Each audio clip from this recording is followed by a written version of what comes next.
물음표로 시작하는 영화 한 편을 소개하고자 합니다.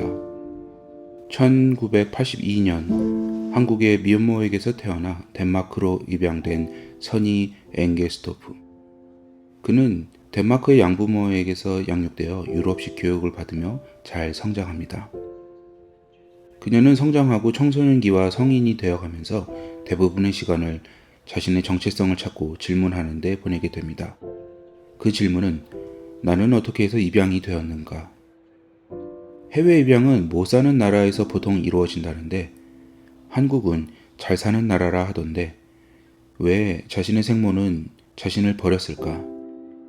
이러한 질문을 안고 자신을 잊고 살고 있을지도 모를 생모의 나라 한국으로 선희는 2011년에 찾아오게 됩니다.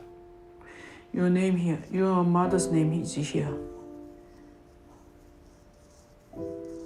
Your mother's name. Your family name is Shin. Shin is not your father's family name. Your mother's name. Your mother's name is 신복순. 생모를 찾는데 시간이 걸렸습니다.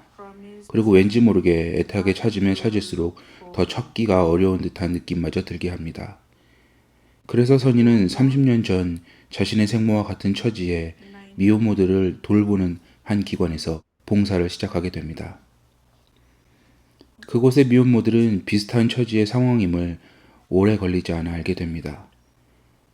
10대이거나 나이가 많지 않은 상황의 미혼모들이 아기를 출산하게 되고 그 미혼모들의 부모나 주변의 상황들로 인해 국내 혹은 해외로 젖을 떼기도 전에 입양을 가게 되는 아기들. 입양기관에서는 수차례 미혼모인 어린 엄마들에게 의사를 재차 3차 확인하게 됩니다.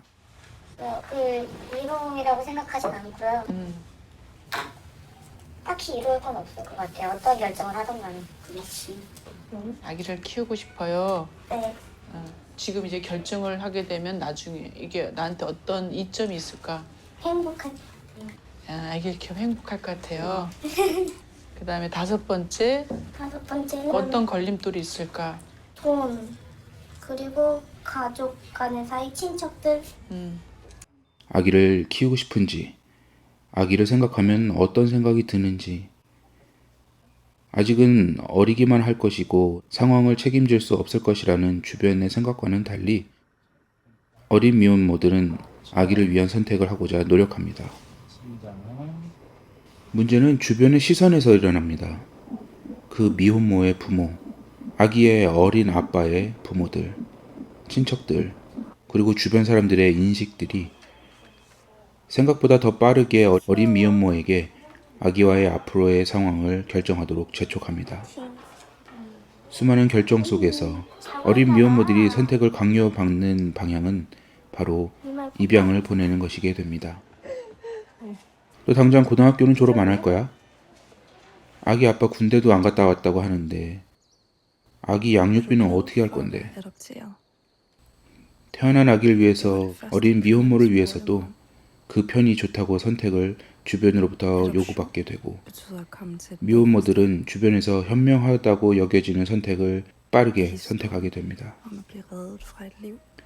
그렇게 갓 태어난 아기는 미혼모가 낳기 전에는 여가부에서 보호를 받다가 입양 절차를 밟는 동안은 보건복지부 소속에서 해외로 떠나게 되면 외교부의 손을 거쳐 냄새도 채취도 공기의 느낌도 낯선 땅으로 입양길을 오르게 됩니다. 물론 갓 태어난 아기에 대한 입장이나 권리는 반영되지 않은 결정입니다. 갓 태어난 아기는 유난히 순하디 순합니다. 그 흔한 잠투정 한 번 하지 않습니다. 혹여 울면 미움을 사서 엄마로부터 떨어져 입양을 보내질지도 모르기 때문입니다. 어린 엄마는 그런 아이에게서 눈을 계속 마주쳐 그 아이의 얼굴과 눈매와 살결의 감촉을 잊지 않으려 애씁니다. 세상에 태어난다는 것은 그 자체로 하나님의 선물이며 축복인데 한국에서는 선물과 축복 같은 태생이 되려면 인증을 거쳐야 하는 상황이 너무 많습니다. 그렇지 못하고 미혼모가 낳은 아기는 비밀스럽고 남들의 시선을 의식하며 눈초리를 받게 되고 어쩌면 잘못한 일이 되기도 합니다. 물론 이는 낙태를 피해서 출산을 선택한 대가로 주어지는 부담감입니다.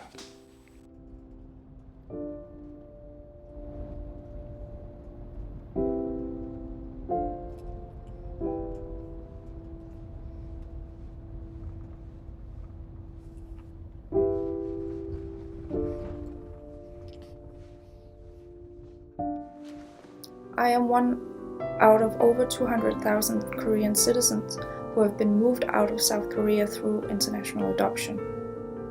In my case, I became a Danish citizen. I have spent most of my adult life to try and understand why this happened. Did my parents not love me? Was there something wrong with me? Or was it just all a coincidence?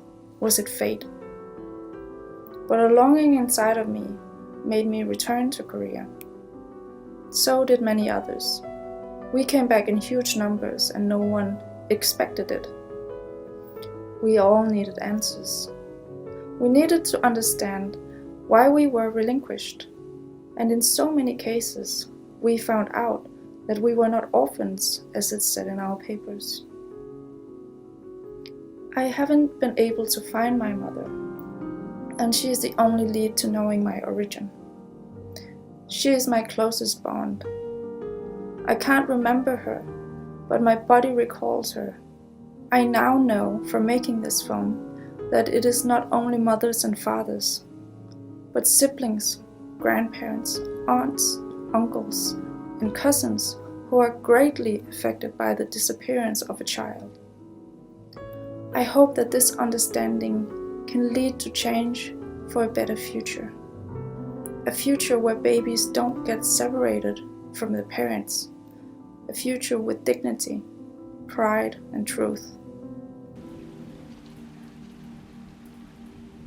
Hun var gift nu og havde en datter 5 år yngre end mig. 선희는 수개월의 시간이 걸려 입양기관의 도움을 받아 생모를 찾기에 이르릅니다.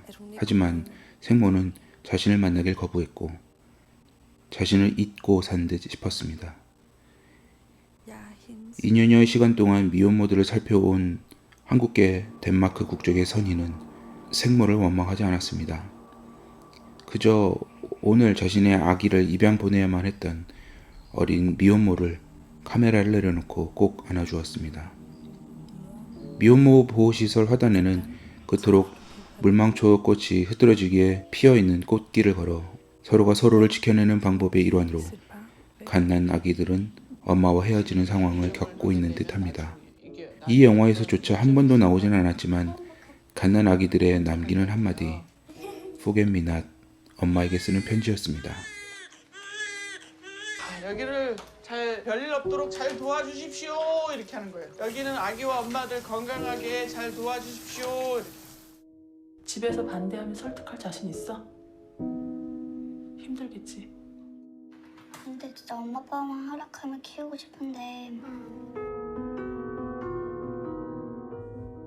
모든 엄마들이 반드시 아기를 키워야 된다라는 생각을 하는 사람이에요.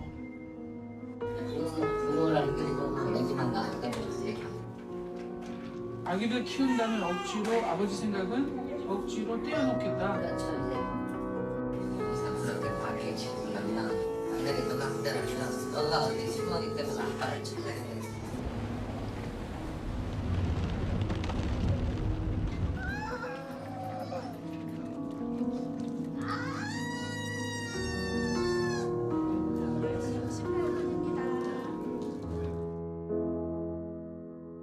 Kan man give sit barn væk i kærlighed?